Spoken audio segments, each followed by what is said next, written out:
Olá, seja bem-vinda, seja bem-vindo a mais um vídeo aqui no canal. Eu sou Armando Vernalha Júnior, fotógrafo, cinegrafista, professor, youtuber, músico, tomador de café. Ajude aí no meu consumo de café e outros líquidos, sendo membro aqui do canal ou juntando-se ao financiamento coletivo deste espacinho na internet, no Apoia-se. Você também, se este vídeo aqui te ajudar bastante, clica no Valeu Demais. Isso vale para qualquer dos vídeos aqui no canal. Gostou muito de um vídeo e acha que ele merece uma recompensa?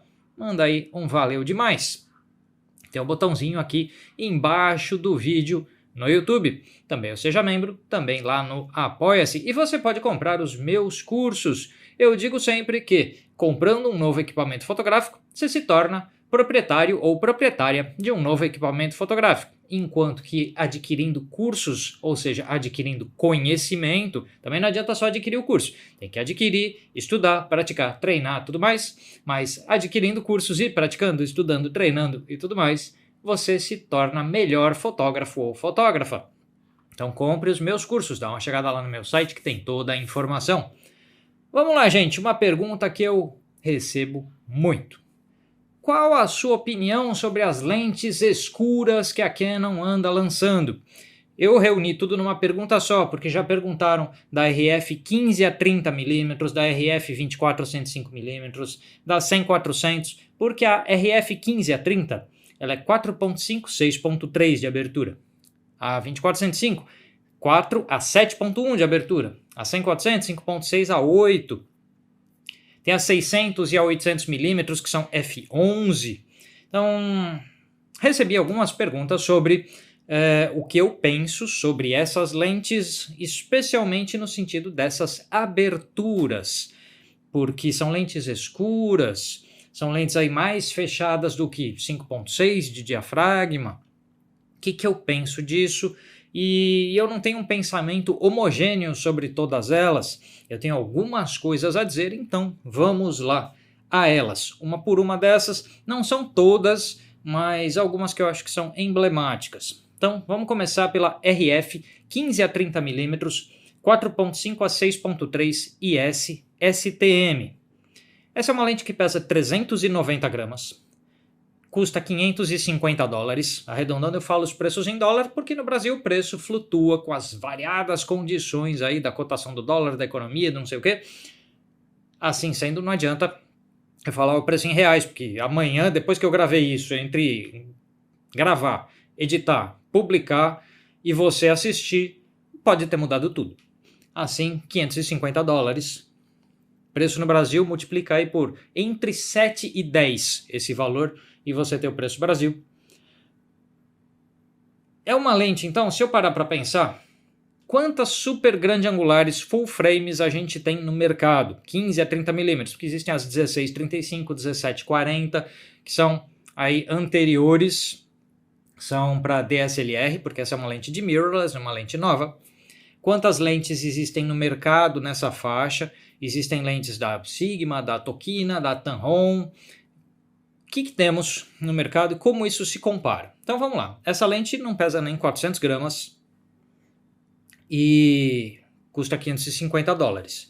Uma Nikon Z, pegando mirrorless, Nikon Z 2450, que vai só 24mm e não a 15, custa aí $329. Então é a única coisa que eu achei de mirrorless mais barata que a 15 a 30. E ela vai só até 24mm, porque a Tamron 17 a 28mm 2.8 DI 3RXD custa $799. 799 contra 549, uma boa diferença. Tudo bem, é uma lente 2.8, mas ela é maior, pesa 420 gramas, é um pouco maior, um pouco mais pesada, um tanto mais cara, e com um pouco menos de alcance, porque 17 a 28 contra 15 a 30. Pouca diferença, pouca diferença. Aí vamos pegar a Sigma, que tem uma 16 a 28, também de abertura 2.8. Mesmo raciocínio, pesa 450 gramas e custa aí perto de $900. Essas duas ainda não existem para Canon. Em algum momento do tempo acaba existindo. A Canon está fazendo todo o esforço que consegue para impedir que marcas terceiras ou genéricas, enfim, outros fabricantes fabriquem lentes para seu sistema por conta aí das patentes registradas e tudo mais.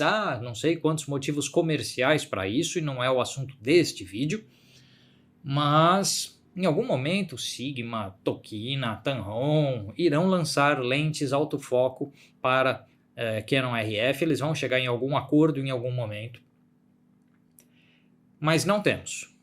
Então temos da Canon. Da Canon também tem a RF1435 de abertura f4 constante, custa muito mais, é maior e mais cara, é maior e mais pesada. A 15-35-28, muito maior, muito mais pesada e absurdamente mais cara. Então não tem. A verdade é que nessa faixa de tamanho, peso e preço, não existe nenhuma lente nessa faixa de comprimentos. Então esse é um ponto para pensar. A gente não está falando de lentes APS-C, existem aí Tokina, Tamron, Sigma e Canon, Nikon, Sony, todo mundo faz lentes na faixa de 10 a 18, 11 a 20 milímetros, 12 a 20, que são APS-C, e tanto produtos um pouco mais caros como um pouco menos caros, mas a gente não está falando da APS-C, estamos falando de uma lente full frame, porque geralmente já ficam mais caras, e maiores e mais pesadas, mas essa 15-30 é uma lente menor, mais leve e mais barata. Então nessa lógica, a 15-30 acaba se justificando por ser uma lente única no mercado. Quando acontecer de Sigma e Tamron lançarem essas 16 a 28 milímetros de abertura 2.8, aí a gente está falando de lentes que serão um pouco maiores, um pouco mais caras e mais claras. E a Canon continuará tendo a sua lente como a mais barata disponível nesses comprimentos. Então, se eu pensar o que eu acho de uma lente de abertura 6.3 isoladamente, eu vou achar estranho. Se eu considerar que nesses comprimentos focais eu não tenho lentes no mercado, eu não tenho opções no mercado, e nesse tamanho não tem opções, e quanto mais no mesmo tamanho, peso e preço. Então nesse sentido essa lente se justifica bem. A RF 15 a 30mm parece ser uma opção de boa relação custo-benefício, sendo ela então uma ótima lente para viagens, para vlog, para esse tipo de... para qualquer coisa que use grande angular, então fotografia de arquitetura, porque a 6.3 de abertura em arquitetura a gente usa 11, 16, a gente não usa. E em grandes paisagens também se trabalha mais fechado. Então você não está se importando muito com 6.3. Para eventos, seria o único lugar que a gente olha e fala 6.3 talvez seja um pouco escuro, vai forçar o ISO muito elevado num evento. Então não seria uma lente realmente muito ideal para o mercado de eventos. Mas para paisagens, para arquitetura, para vlogs, para viagens, nada impede. E por ela ser pequena e leve, facilita muito para esses usos que eu citei. Então, assim, minha opinião sobre a RF 1530 é mais positiva do que negativa, mas eu indico a lente do que eu não indico. Só não indicaria no mercado de eventos. E se você atua no mercado de eventos, precisa de uma grande angular, não tem dinheiro para uma outra lente que seja mais cara e tal, tá bom. Ela vai dar conta de realizar fotografia se você tiver as boas técnicas para utilizá-la. Ela só não é ideal. Fecha 15-30, vamos para a RF 24 a 105 f4 a 7.1. Essa lente, ela me causa um pouquinho mais de pensamentos aqui, porque pouco antes dela existia uma EF, então para as DSLR, 24 a 105mm de abertura 3.5 a 5.6, que também tinha IS, também tinha motorização de foco STM, que pesava aí 525 gramas e que custava $599. E essa nova custa $399 e pesa 365 gramas. A diferença de peso nessa casa aí não é tão significativa, mas são 100 e poucos gramas aí de diferença. E uma diferença de $200, não é isso? $200.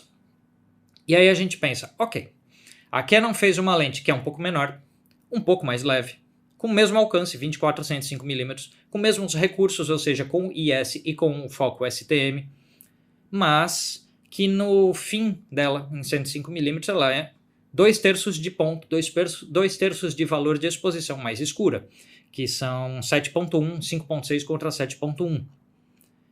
Para atingir esse resultado, ou seja, pouco menor, pouco mais leve, um tanto mais barata, mais um tantinho mais escura, essas lentes ficaram com essas diferenças, ou seja, se eu quero ela 5.6, ela fica um pouco maior, ela fica um pouco mais pesada e ela fica $200 mais cara. Se eu comparar com outras coisas que estão no mercado, a gente tem um monte de lentes 24-70 de abertura 2.8 e de abertura 4. A gente tem as 24-105 variadas. A gente tem as 24-120, como tem, por exemplo, da Nikon, geralmente de abertura f4. Então você tem variadas lentes atendendo a esses comprimentos. Quase todas as que a gente encontra no mercado, se eu pegar lá tem uma 28-70 da Sigma de abertura 2.8, que já custa uns $800. E aí é daí para cima. Então as 24-70 de abertura 4 ou 2.8 são mais de $800. A Sony tem uma 28-70 que é 3.5 a 5.6 de $400, que é o mesmo preço dessa da Canon, mas é 28-70 contra 24-105. Então, de novo, assim como eu falei na 15-30, a gente está falando de uma lente que eu não encontro muito equivalente de mercado. Se eu pegar assim, lentes que tenham esse preço, eu não encontro outra 24-105. Lentes que tenham esse tamanho e peso, não encontro outras 24-105 ou outras lentes muito luminosas. E nas lentes luminosas, não encontro nenhuma nesse preço. E nas lentes com abertura constante ao longo do zoom, não encontro nenhuma nesse preço. Então, esse é o ponto que mais justifica a 24-105 de 4 a 7.1 e SSTM, ou seja, ela ser a menor, a mais leve e a mais barata de seu segmento. Esse argumento se repetiu em relação a 15-30. Só que a 15-30 ela é mais única. Existem menos lentes na faixa de 15, 16, 17 milímetros disponíveis no mercado quando a gente considera todas as marcas. E existem mais lentes 24-70, 24-105, 24-120 quando a gente considera todas as marcas.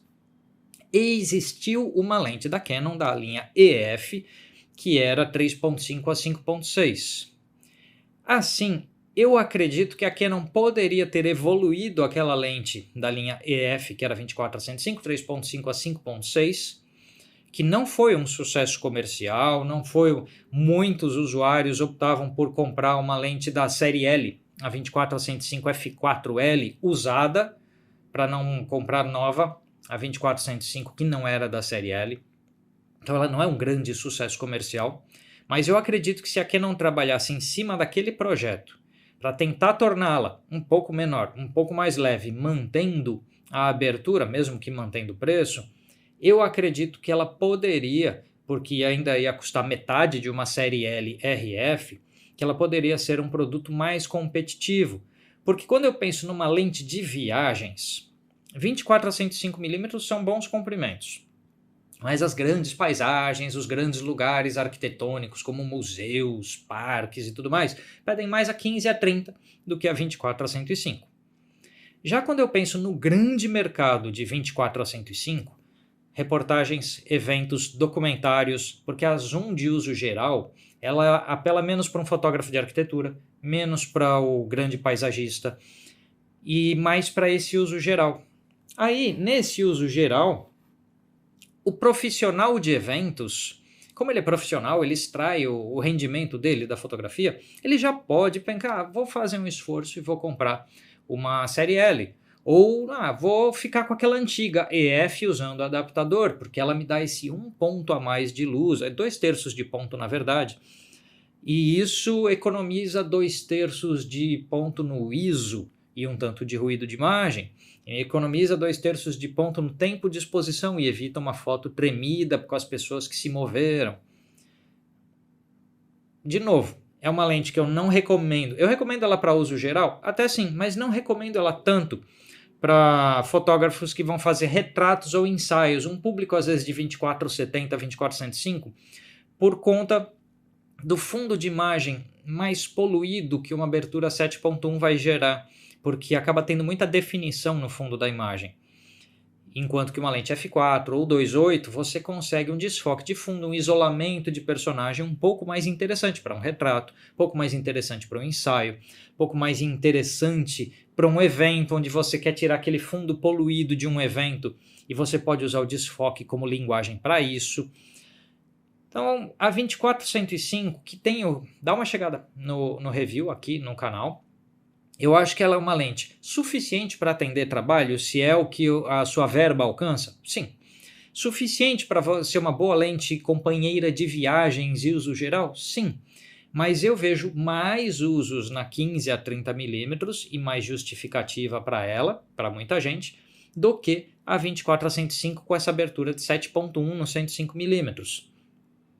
Lógico, alguém pode falar, eu compro essa e com a diferença para essas outras que você está citando, eu compro lá uma 50 1.8 que dá o tal do desfoque de fundo. De fato, é uma alternativa, mas nem sempre a gente pode ficar trocando de lente no meio de um evento, né? A gente pode perder alguma coisa. Então assim, para um uso amador, hobby, entusiasta, ela deve atender, deve. Para um uso profissional, eu já recomendaria um esforço um pouco maior financeiro para pegar uma série L, com toda a certeza do mundo. E a gente tem o review da RF 24-105 da série L aqui, que eu recomendo que vocês deem uma olhada.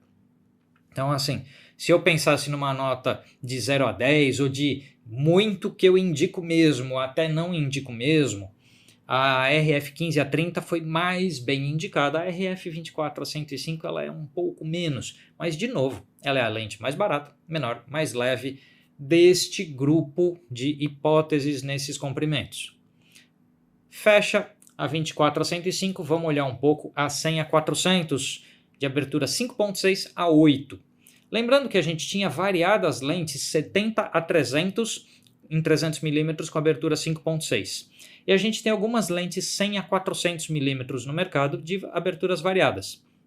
A Sigma tem uma 100 a 400 que em 400mm é 6.3. De 6.3 para 8 a gente tem 7.1 e 8. São 2/3 de ponto, 2/3 de valor de exposição. Então não chega a um ponto inteiro mais escura essa da Canon, não chega, são 2/3. Mas são 2/3 que às vezes num tempo de exposição significa muito sobre o movimento de asas de um pássaro numa fotografia de aves. São 2/3 a mais num ISO que podem representar um certo ruído de imagem em alguma situação. É um pouco menos de desfoque de fundo de imagem, que dá menos isolamento dos seus personagens numa fotografia de esportes. E aí você tem lá uma arquibancada de fundo muito bem definida que você não queria tanto. Então, essa abertura mais fechada causa uns problemas, seja no tempo de exposição, seja no ISO, seja no desfoque de fundo de imagem. Então a gente começa a pensar, ela custa $550 e pesa 635 gramas. A EF 70-300, que era 4 a 5.6, e S2 ou 3 USM, custava $600 e pesava 710 gramas. Então elas estão perto em preço, perto em peso, só a 70-300 era um pouco mais pesada e era um pouco mais cara. E abria 5.6. Mas era 300 contra 400. Se eu pego a Sigma 100 a 400 que eu falei, que é a abertura 5 a 6.3, ela é um pouquinho mais clara, sim. Ela pesa 1.1 kg, né, 1,1 kg. Então ela pesa quase o dobro da Canon, tendo o mesmo filtro de diâmetro 67mm, tendo acho que 20 centímetros de comprimento quando fechada contra 16 ou 17 da Canon. Assim, a RF 100 a 400 é um pouco menor, é um bom tanto mais leve, ela é bem mais barata, porque eu pus o preço aqui, a Sigma custa $300 mais caro. De novo, nós vamos chegar no mesmo comentário que a gente chegou nas duas anteriores, ou seja, essa RF 100-400 é a menor, mais leve e mais barata desses comprimentos disponível no mercado. Ela substitui aquelas 70-300 e 75-300 que existiam antes nessa faixa de tamanho, peso e preço, sendo um pouquinho menor, um pouquinho mais leve e um pouquinho mais barata. Tudo de pouquinho. E falar mais barato de equipamento fotográfico no Brasil dá até um arrepio assim, mas a gente paga...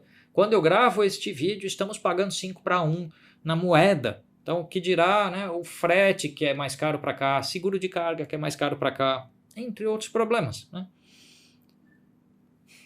Enfim, vamos concentrar nas lentes aqui. Então, de novo, a gente tem as mesmas justificativas para a 100-400 que foram dadas para a 24-105, que foram dadas para a 15 a 30 milímetros. Aí vamos um pouco para as indicações. Se você vai fotografar profissionalmente uma área como esportes, não seria a minha primeira escolha de lente. Eu faria um esforço para, por exemplo, já que é trabalho, você pode separar uma parte dos seus orçamentos e buscar um esforço financeiro para pegar lá uma 100-400 da série L, que é 5.6 de abertura e que foca mais rápido, que tem ótica melhor, que é maior, que é mais pesada, mas que é uma ferramenta de uso profissional mais consistente, mais bem elaborada e consistente. Se você tem um uso ocasional de uma teleobjetiva, porque você gosta de fotografar ocasionalmente em viagens, então coisas distantes de você, pássaros, quem faz fotografia de aviões, aí os plane spotters, e que você tem isso mais como uma atividade ocasional, não é realmente aquele hobby que você se dedica bastante, essa lente encaixa legal. Num mercado de eventos, essa lente é um tanto escura, porque é f8, num lugar fechado, em um esporte indoor, né, um esporte coberto, difícil. Com f8, teu ISO vai lá para a estratosfera, porque você, em esporte, você tem que usar tempo de exposição bem curto para congelar os movimentos, então teu ISO vai muito alto. Assim, eu não acho que ela é uma lente para esportes, eu não acho que ela é uma lente para eventos. Eu não acho que ela é uma lente muito adequada para retratos por conta dessa abertura muito fechada. Uma lente de abertura aí 2.8, 4 vai ser mais interessante. E ela é então essa lente para um usuário ocasional de teleobjetivas que tenha o interesse e que de repente ela é até a segunda lente, a reserva de um profissional, pode ser. Que tenha uma 100-400 ou 100-500 da série L, pode ser. Mas nessa faixa de 100-400... eu acho que ela entra como essa lente que substitui as velhas 70-300 com qualidades similares, com desempenhos similares. Como as câmeras de hoje têm um desempenho de ISO melhor do que as mais antigas, então a gente tolera legal esse f8 nessas situações. Quem faz fotografia de aviões muitas vezes está durante o dia, tem uma condição de luz mais privilegiada. Então, para esses públicos, acho que funciona legal. Fotografia de aves diurnas funciona legal. Vai fazer uma foto lá, um passeio no zoológico, fotografar, legal, funciona. Mas é uma lente para o usuário ocasional mais do que para o profissional. Essas três lentes chegam nas mesmas conclusões, ou seja, é a menor, a mais leve e a mais barata ou a menos cara desses comprimentos focais e, portanto, se justificam assim e não por qualidade absoluta. Para todas elas existem versões da série L, para o público profissional com maior demanda comercial, que já está refinando o seu trabalho. Profissional novo, pode ir com essas lentes aqui muito bem. Amador, entusiasta, que não quer carregar uma tonelada de equipamento na viagem, pode ir com essas lentes aqui muito bem. Agora, quando você já levantou um pouco o patamar do seu jogo, então você já é um profissional com certo giro de negócios, aí essas lentes não são para você, no máximo é para a sua reserva, seu backup, porque para aí tem a série L, tem equipamentos da linha Arte da Sigma, tem as 70-200 2.8, tem as 100-400 de abertura 5.6, tem outras lentes para você olhar se você está no jogo profissionalmente, porque é parte do seu trabalho extrair do seu lucro uma porcentagem dele para justificar sua compra de equipamentos. A gente chega aí então nas RF 600 e RF 800mm de abertura f11. Essas geraram mais polêmica porque há um tempo atrás uma câmera não era capaz de focalizar, de encontrar o foco com uma lente tão escura quanto f11. Uma lente, porque quanto mais escura a lente, menos luz passa por ela, quanto menos luz passa por ela, mais complicado para a câmera enxergar a informação e discernir os contrastes e assim fazer a focalização. Então, há um tempo atrás, f11 era impossível para uma câmera focalizar. As EOS RP, R, R6, R5 são capazes de focalizar com lentes f11. Assim, esse tipo de lente foi possível graças aos avanços no sistema de focalização. E aí a gente entra em lentes que custam $700 a 600mm e $900 a 800mm, que é o mesmo preço aí da Sigma 150 a 600mm de abertura 6.3 quando em 500mm. Estamos falando de 800 ou 600 contra 500, o que é uma diferença. Mas de 6.3 até 11 tem uma boa diferença também. Essa Sigma 150 a 500 é maior e mais pesada do que essas teleobjetivas f11 da Canon. Então, se a gente pensar, objetivas fixas, de comprimento focal fixo, de 600 e de 800mm, eram enormes, pesadas e caríssimas, sem exceção. Ou você tolerava a ideia de ter uma 400mm e colocar um teleconverter com a qualidade que não ficava ideal. Eu tenho um vídeo sobre qualidade de imagem com teleconverter. A qualidade cai com teleconverter, não adianta.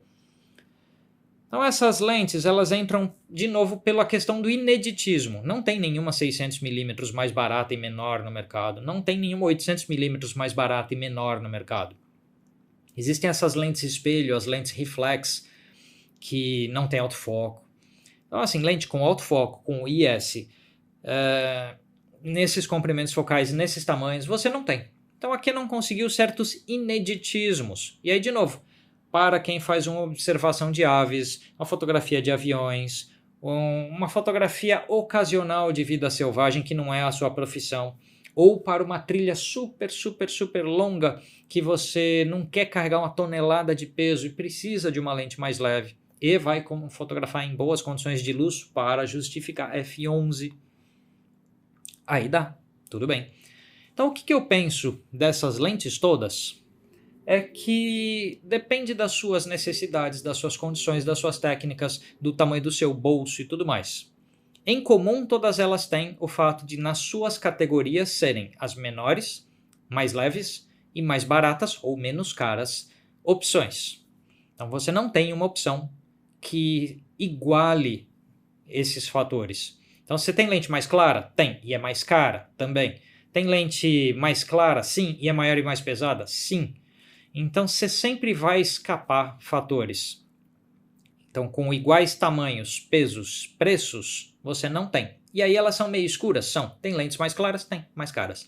Não dá para fugir. Por isso, você, na sua análise, nas suas necessidades, conforme o seu potencial financeiro e conforme o tipo de coisa que você fotografa, vai encontrar uma ideia se essas lentes são ou não são para você. Para o meu uso profissional, eu sou um usuário de lentes da série L da Canon e de algumas lentes fixas de grande abertura. Então eu tenho aí uma 24-105 da série L, tenho 17-40 da série L, eu tenho 85mm fixa de abertura f2. Essas lentes não são tão para mim. Não são para o meu dia a dia profissional, não são para as fotos que eu produzo para bancos de imagens, agências de imagens, clientes em eventos, em shows. Essas lentes não são para o meu cotidiano, mas eu teria elas para viagens, principalmente a 15 a 30mm e a 100-400, por exemplo, para uma ocasional observação de aves, para uma paisagem durante as férias ou para um vlog. De todas essas, as mais interessantes para mim são a 15 e 30, porque 15mm é um comprimento raro em full frame, e as 600, 800mm, porque para aves, aviões e coisas assim, elas não vão pesar muito na mala, no bolso, e vão oferecer uma solução interessante. Mas e você? O que você acha disso? Coloca a sua opinião aí para saber, no teu uso, essas lentes se encaixam? Não. Elas são boas para você? Não. Elas são legais? Enfim, cabe no seu orçamento? Não cabe? Prefere gastar mais numa lente mais elaborada? Prefere uma lente mais pesada, maior, mas melhor? O que você prefere? Conta aí nos comentários e a gente se vê num próximo vídeo, pessoal. Até lá!